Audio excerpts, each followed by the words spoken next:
सम्राट चौधरी को तो ये लग रहा है, पर हाँ। पार्टी को क्या लग रहा है? सब पार्टी क्या सोच रही है, दिल्ली क्या सोच रहा है, बिहार की यूनिट क्या सोच रही है सम्राट चौधरी के बारे में? क्योंकि लगातार कई आवाजें उभर चुकी हैं सम्राट चौधरी के खिलाफ, बीजेपी में भी हो, खासतौर पर लोकल बीजेपी यानी कि बिहार बीजेपी के अंदर।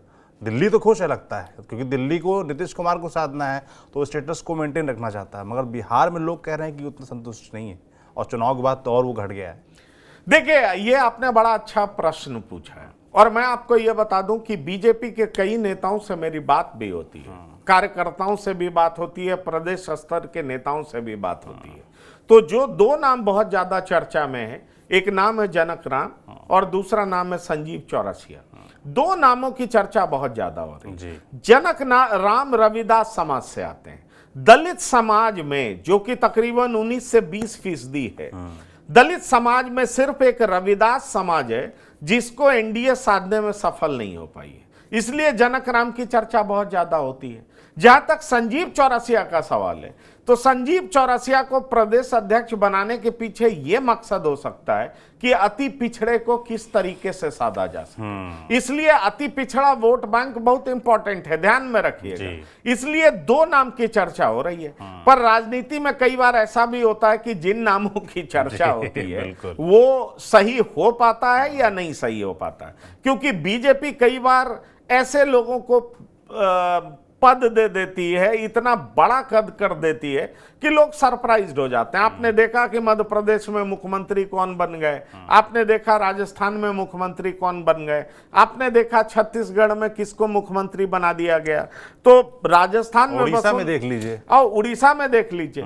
तो सवाल यह है कि बीजेपी जब इस तरह का प्रयोग करती है तो बिहार में तमाम तरह की चर्चा चल रही है, कयासबाजी चल रहा है, लेकिन कहा जा रहा है कि अभी सदस्यता अभियान चलेगा, सदस्य बनाया जाएगा, फिर जिला स्तर पर संगठन तैयार किया जाएगा, जिला अध्यक्ष चुना जाएगा, मंडल अध्यक्ष चुना जाएगा, और जब ये पूरी प्रक्रिया पूरी हो जाएगी फिर प्रदेश अध्यक्ष भी चुना जाएगा। ऐसे में सवाल उठ रहा है कि जिन दो नामों की चर्चा हो रही है, क्या बीजेपी का शीर्ष नेतृत्व इन दो नामों की तरफ देख रहा है? कहीं ना कहीं चिंगारी जरूर उठी है, तभी तो आग लगती हुई दिखाई पड़ रही है, क्योंकि इन दोनों नामों की चर्चा का मतलब है कि शायद बीजेपी कहीं ना कहीं रविदास समाज को साधने के प्रयास में है, या बीजेपी ये भी सोच रही है कि अति पिछड़े वोट बैंक को किस तरीके से पुख्ता तौर पर एक साथ लामबंद गोलबंद किया जा सके, क्योंकि नीतीश कुमार के साथ रहने के बाद अति पिछड़े को साधना एनडीए के लिए हमेशा से आसान रहा है, खासतौर पर बिहार में। इसलिए इन दो नामों की चर्चा है।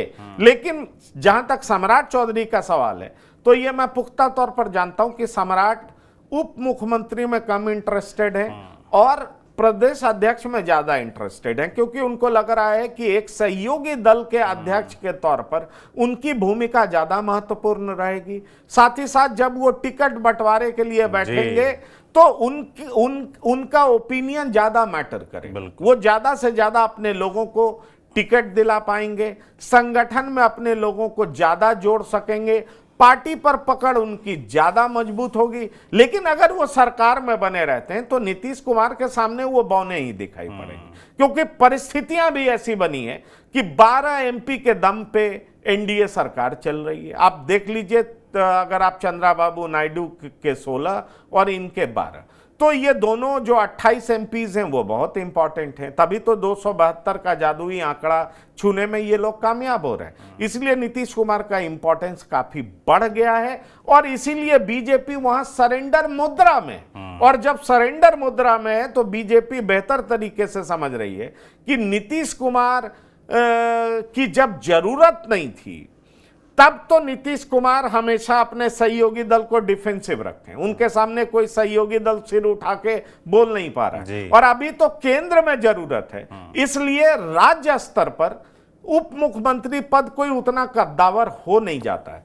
इसलिए सम्राट चौधरी को लग रहा है कि यह बेहतर है कि प्रदेश अध्यक्ष की कमान को संभाला जाए, लेकिन बड़ा सवाल यह है कि क्या शीर्ष नेतृत्व इस बात के लिए तैयार होगा। बड़ा सवाल यह है कि क्या शीर्ष नेतृत्व इनको प्रदेश अध्यक्ष का पद एक बार फिर से सौंपेगा, क्या उसके लिए मोहर लगाएगा। ये ऐसे कई सारे सवाल हैं जिसको लेकर के बीजेपी के भीतर भी संगठन स्तर पर चर्चा का दौर लंबा चल रहा है, लोग इस बारे में बात कर रहे हैं। काफी कयासबाजी लगाया जा रहा है, लेकिन अभी कौन अध्यक्ष होगा इसको लेकर के सिर्फ कयासों का बाजार ही गर्म है। कोई पुख्ता तौर पर बात नहीं चल रही है, लेकिन दो नामों की चर्चा है, जैसा कि मैंने आपके साथ डिस्कस किया। एक नाम जनक राम है और दूसरा नाम संजीव चौरसिया है।